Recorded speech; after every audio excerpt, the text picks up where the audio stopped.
The Alternative Dig Talk. Real issues, real talk.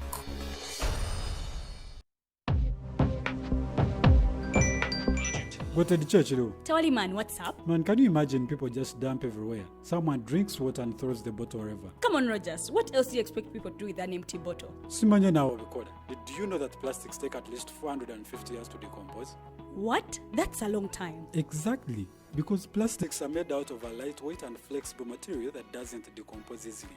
And plastics everywhere in the environment cause plastic pollution. What is plastic pollution now? It is the accumulation of plastic waste in the environment, like bottles, polythene bags, straws. All of these contribute to plastic pollution. I have been using them without knowing their effect. Yeah, a lot of people have. Plastics are a danger to the ecosystem, both on land and in water. So how can we overcome this problem? Is there something we can do? Oh yes, we can reduce by minimizing the use of plastics, reuse by repurposing them, or recycle by collecting and processing them into new products. Everyone wants to change the world, but no one wants to change themselves for the world. How about we change our habits for the world? And it starts with me and you. This message is brought to you by Alternative Digital. Hi, Rogers. Can I ask you something?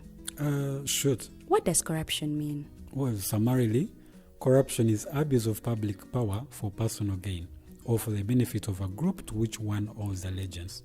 For example, when a public office is abused by an official accepting or soliciting a bribe. By the way, private people can be corrupt too, like bribing police officers to escape fines. Okay. So exactly how does that concern me? Well, do you pay taxes? I guess, yeah. What does that have to do with this? Everything. Because those taxes you pay are supposed to facilitate services you use, like water, electricity, roads construction, medicines in hospitals, name it. Okay, that is much bigger than I thought. But it can be stopped, right?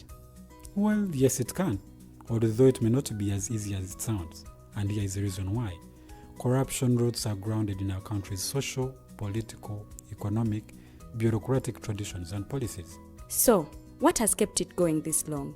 I mean, why don't we stop it? Well, the main reason why it has been here for so long is because institutions are weak, either as a result of poorly defined ethical standards of public service, weak administrative and financial systems, or ineffective watchdog agencies. What can we do to stop it? At a national level, we must focus on strengthening the independence and effectiveness of public institutions that fight corruption. At a personal level, we must commit to never giving a bribe. I promise I'll never give a bribe. Well, that's a great decision you have made. Me and you now have to spread this message to all our friends. If we all do our part, corruption will be no more. This message is brought to you by Alternative Digital.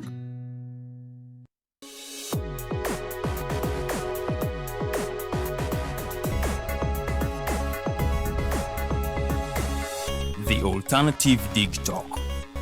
Real issues, real talk.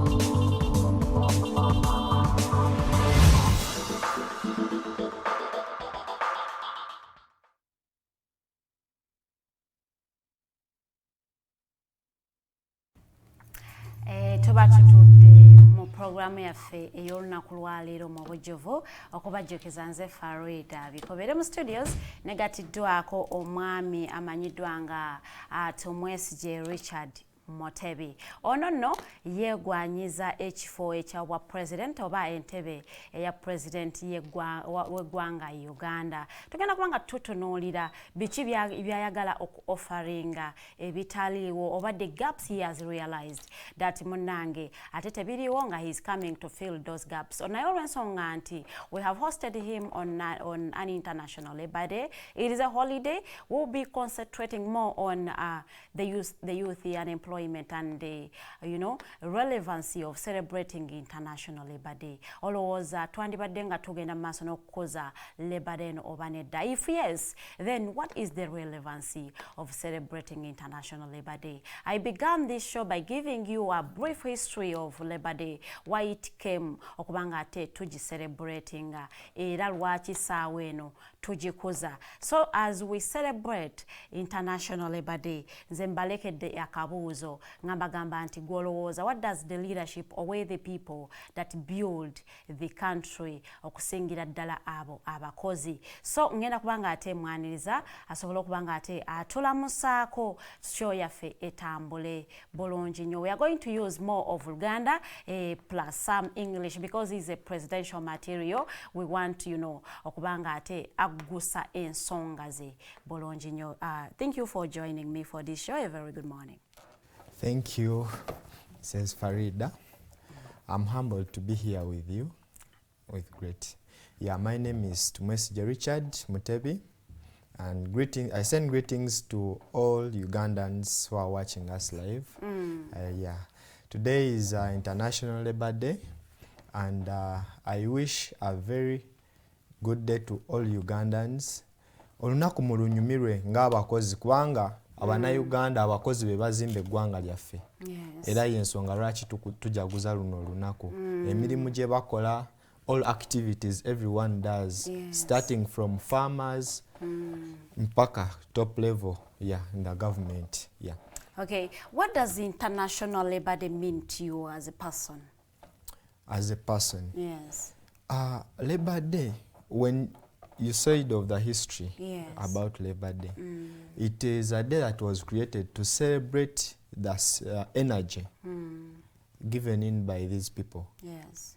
Emirimu gye batukolera nti ebintu bye bakola bireesewo nkyukakyuka ki, era to me Labour Day olulina obba olunaku lwe ba appreciating abantu bano nti we award people on different levels what they've done because of what they've done. In science there is what we call awarding. Back then we tried to tusoma biology, musomesa waffe yatugamba nti akola ekirungi asiimibwa era akola ekibi naye bakola ki, bampanishinga. Yes, so I believe Labour Day is a day where such people should be appreciated, and then we should assess challenges these workers go through. Since it is your first time to appear at Dig Talk, I want you to give a brief biography of who you are. Let people understand you, know you. Gwani. Okay. Nze bampita Tumwesigye Richard Mutebi. Lyerinnya lyange. Yes. Nakulira awe Makerere Kavulu. Kagugubaawo. Nazaalibwa 2001 in December 21st. I've studied from several schools. Natandikira ku Redeemed Nursery, then ngenda ku Uganda Road for my primary. That was from P1 to P5, and then later on I was taken to Chihihi Progressive in Kanungu, where I completed my primary 7. From there I joined Nasana St. Joseph, where I did my O-level from. Okay. And then I joined the Mengo Senior School for my A-level, and I did BCM. And since you know that BCM is a combination for doctors, that straight away tells you that I'm a health worker. After my Form 6, I joined Ndeje University, and I did my diploma in clinical medicine. Okay. So now I'm free to say that I'm a clinician. So that's who you are briefly. We would want to understand what pushes your passion for politics. Have you been in politics mabegako, or you have just come to realize nti osobola okubanga ate okulembera? Okay. A brief history about leadership. Nze nakulira awe Makerere nga neegomba nnyo okubeera president w'eggwanga lino. Natandika okukyegomba nga nyina emyaka 7.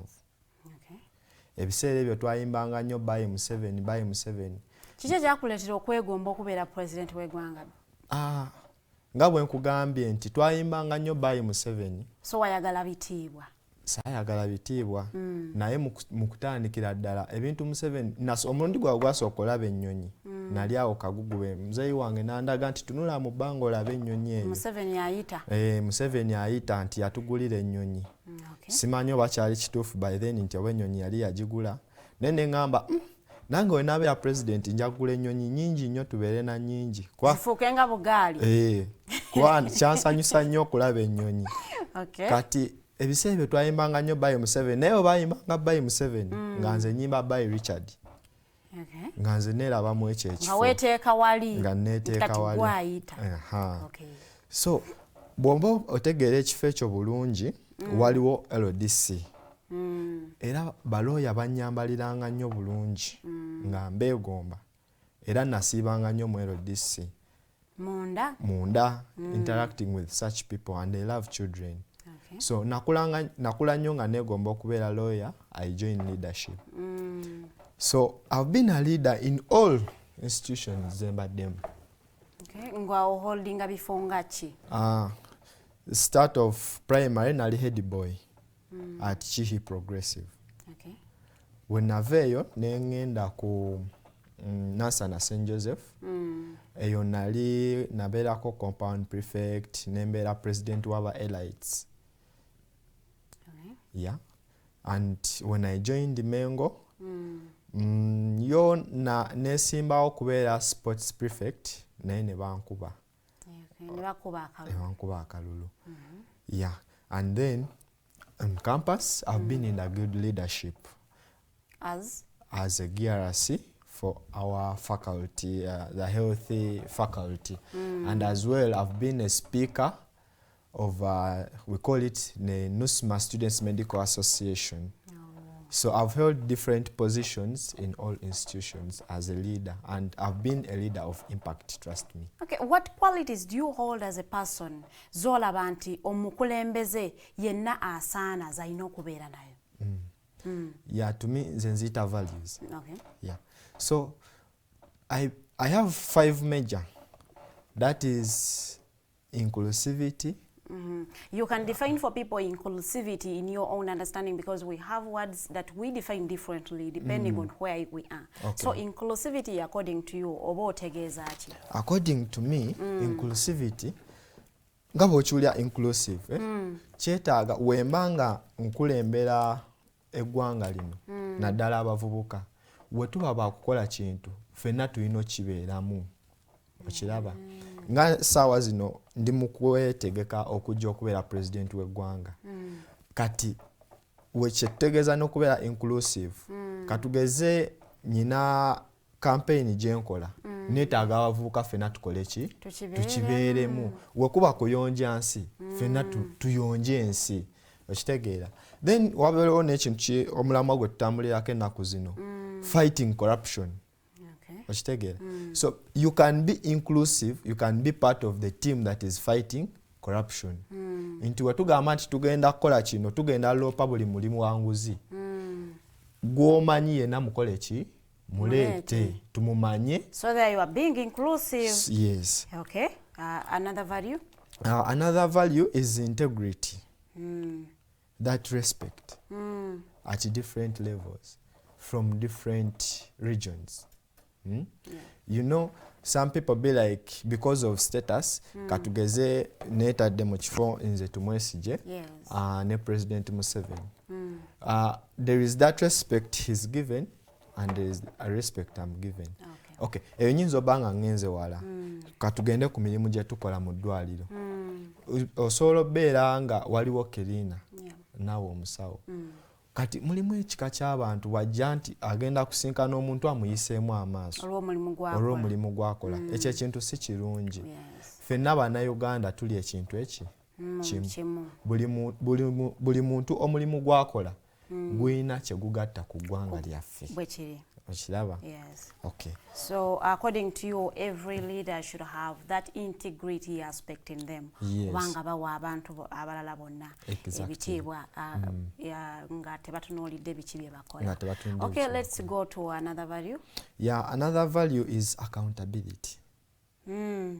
What do you mean by accountability? You know, leaders, we have policies that we push for. Okay?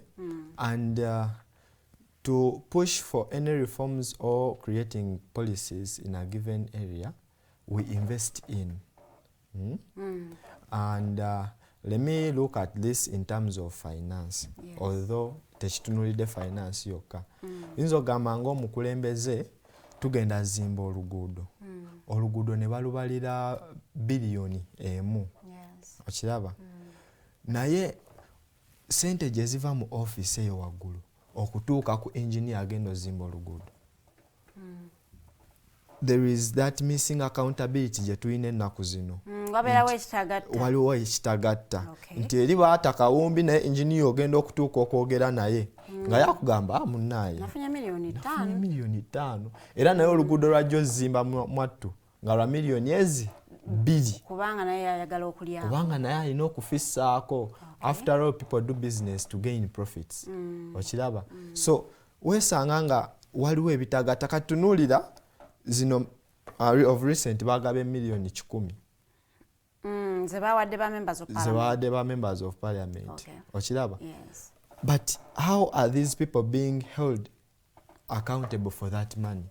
Bagenda kukwata sente ezo bazizze mu byabwe. Ezo sente omuwi w'omusolo. Abakozi actually bano abakozi, because today is Labor Day, buli kimu tugenda kitunule. Yes. Bano abakozi omuntu akola eno wansi afuna emitwalo katugeze 25. Sente ezo ntono nnyo okusinziira ku sente ze bawa abo abantu. Yeah, so when we come to accountability, and actually I've forgotten to talk about payments. Okay. People are working, but they are spending more than 3 months. Nga tebafuna sente. Nga tebasasuddwa. Naye nga buli lunaku akeera n'agenda n'akola. Monday to Sunday. Akeera n'agenda ku mulimu. Nene weesanga nga mukazi wattu oba musajja wattu nga bw'atyo bw'annyuka nga tafunye yadde 10.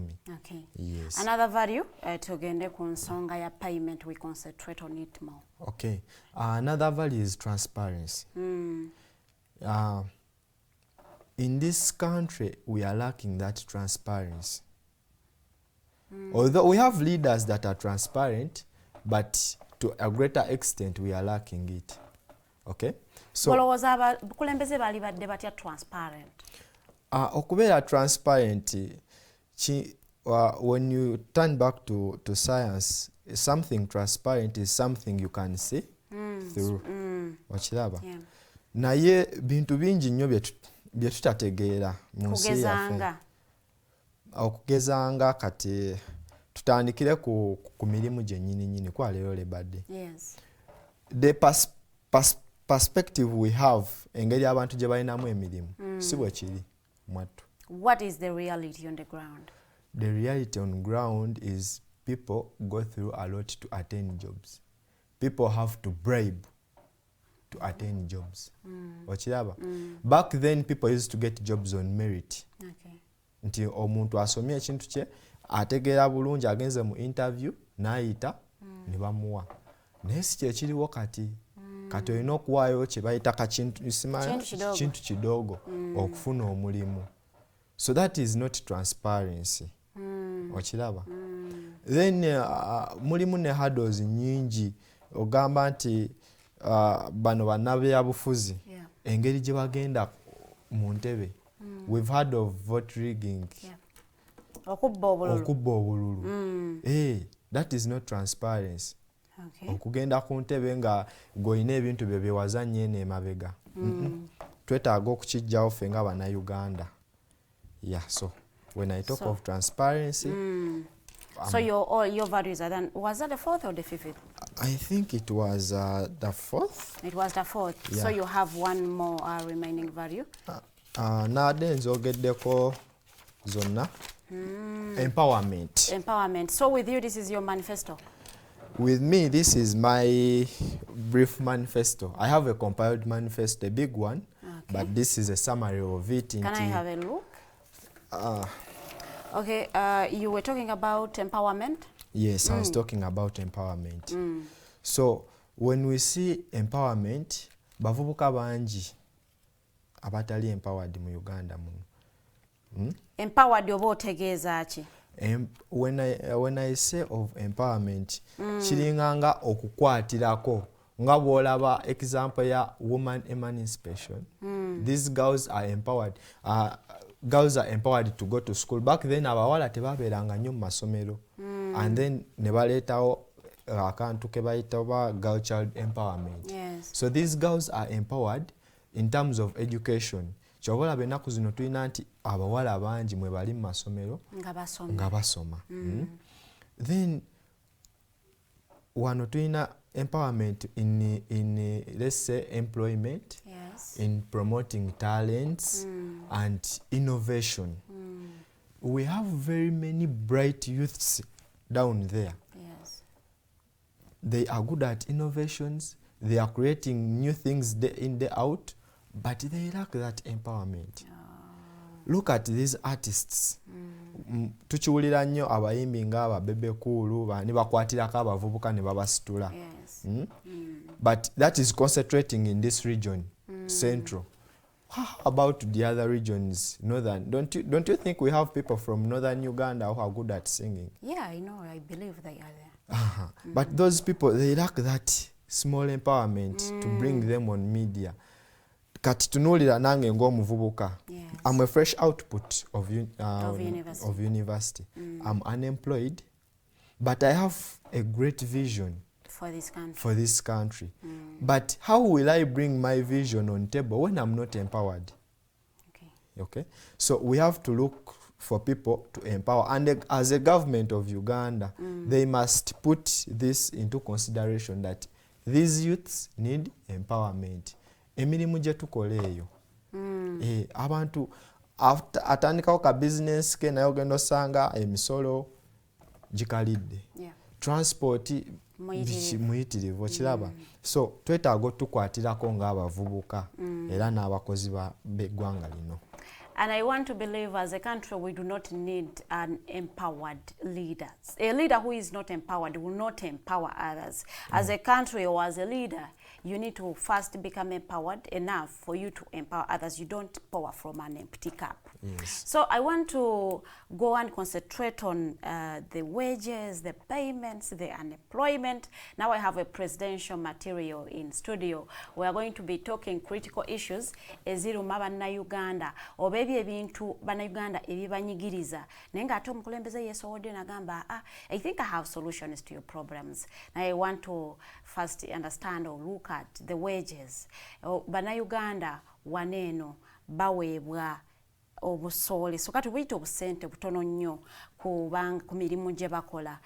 Olina pulaani ki okubanga ate osobozesa bannayuganda okubanga bakola naye ng'ate n'okukola kwabwe bakuganulwamu? Okay, neyanze ekibuuzo ekyo. Ffenna tukola okugaggawala. Abamu bakola kubeera. Omanyi obugagga si bwangu. Kituufu si bwangu. Kale katukitwale nti essaawa ya kaakati bannayuganda abasinga bakola for survival. Kubeezaawo obulamu. Naye ate si bwe kirina okuba. Omuntu alina okukola to develop him or herself. Yes, I agree. Yeah, okay. Naye si bwe kiri. Ogenda okwesanga nti omuvubuka yenna ali eyo akeera n'agenda ku mulimu afune 5,000 oba omutwalo gwe bamuwako olwo olunaku asobole ofuna ekyokulya ne transport akola ki amuzaayo ewaka. Naye nga mazima ddala bwe kityo bwe kirina okuba si bwe kyandibadde. Kati tutunuulire nnyo oyogedde ku kintu kya salary wages. According to the government, Google, they give us their salary structure. The salary scales. The salary scales. And you see that there is an imbalance. Nowesanga nga the top official in a given entity afuna let's say 30M per month. Then you cross to another entity, the top official ngafuna 5. And then notunulira n'ekirala nti from the top official to the lowest person in that entity. There is a very, very big gap. Yet at the end of the day, these people are going to the same market. After all, we need the same basic needs. Yes, we were all paying for the same things. Yes. Naye ekintu tekinabeera bwekyo. At least let someone be paid some good amount that can sustain that person. So what is your plan? Okubanga odiringa n'ekintu ekiriwo nga bwe kityo. Okubanga ndiringa ekintu ekiriwo kati. I will first talk of the first and the greatest problem we have. What is that? And that is corruption. Obuli bw'enguzi. Ekintu ekyo kitutte ssente nnyingi nnyo ezandibadde ziweebwa baki abakozi baffe ne basobola okubeerawo. And then these corrupt officials or corrupt people, they are corrupt and at the same time they are greedy. Buli kimu bakyeyagaliza. Okitegeera? At least basente nengo oyagaliza omuntu wa wansi. Ozibbe ogenda osasule. Naye lijja kuba lya private nga tulina osasula. Anti era ne waliba lya private at least oba olina kyogasse ku gundi ku ggwanga. Okay. Kwawo otunulira amalwaliro ga private amalungi mabale.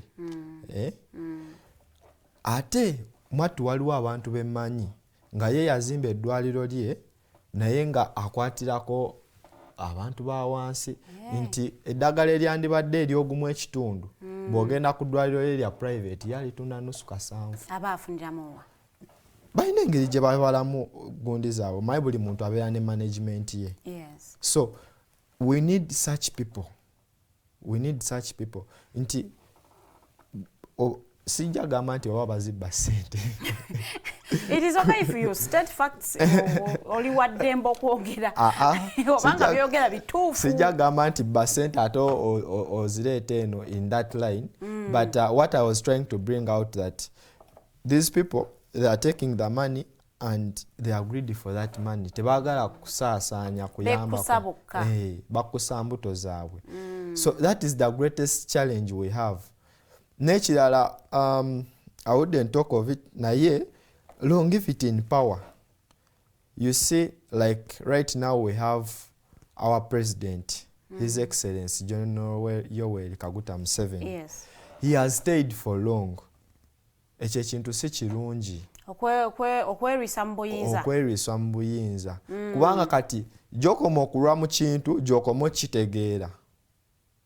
Okiraba? Kati bo baategeera akazannyo kaabwe n'abantu baabwe nti ssente zonna bamanyi engeri gye zitambulamu n'engeri gye balina ozitambuzaamu.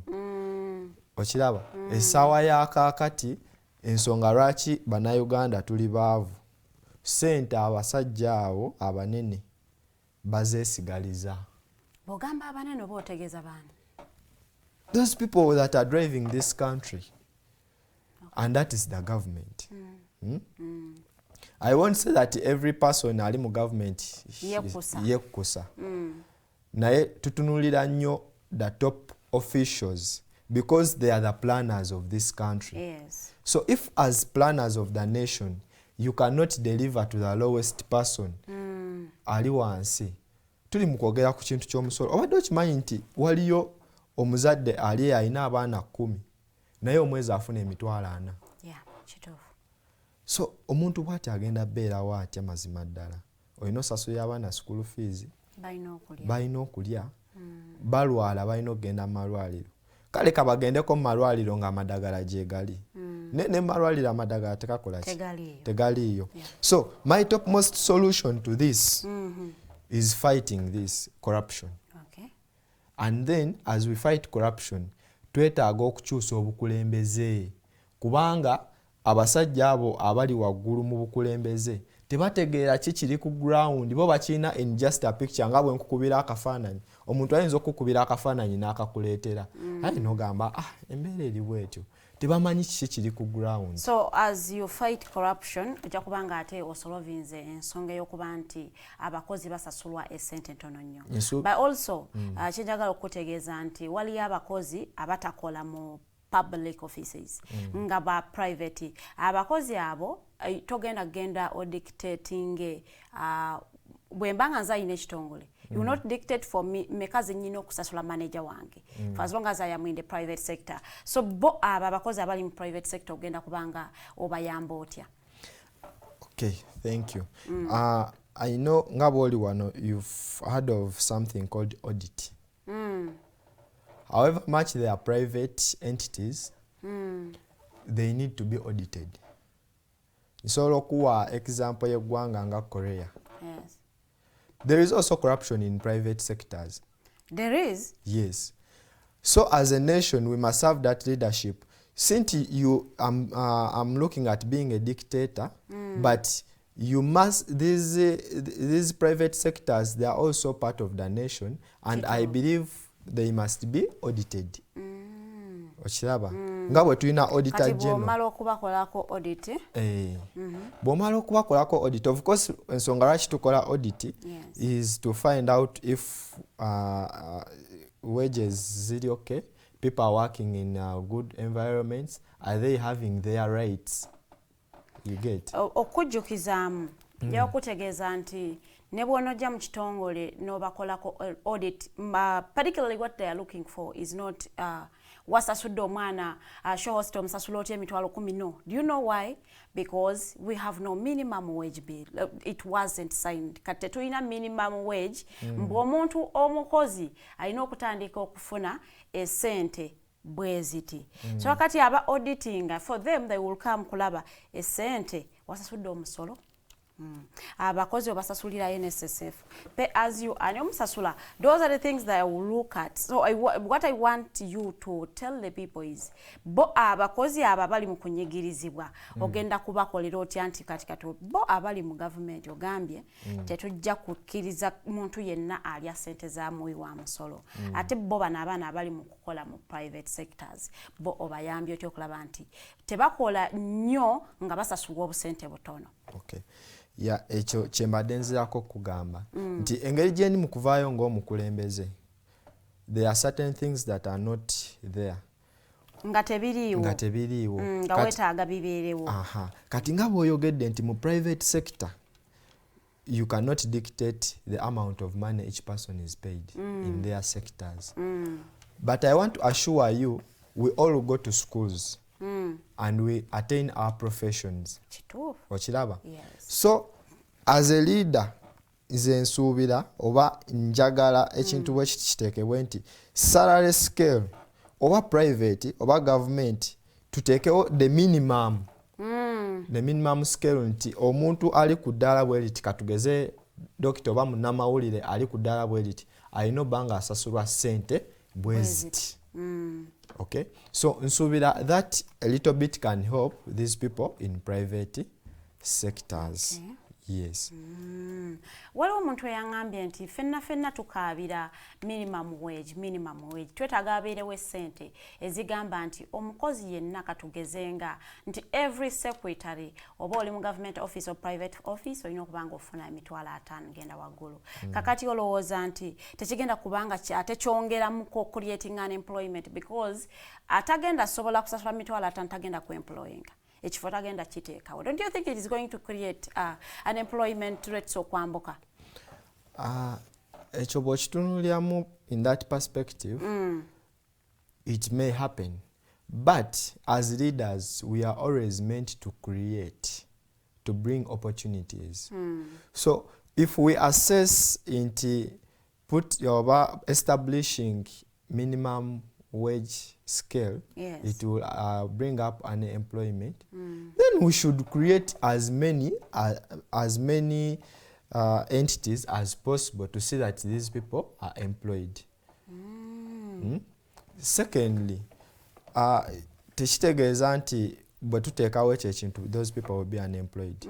Those people are getting a lot of money. They are getting a lot of money. And they need those workers.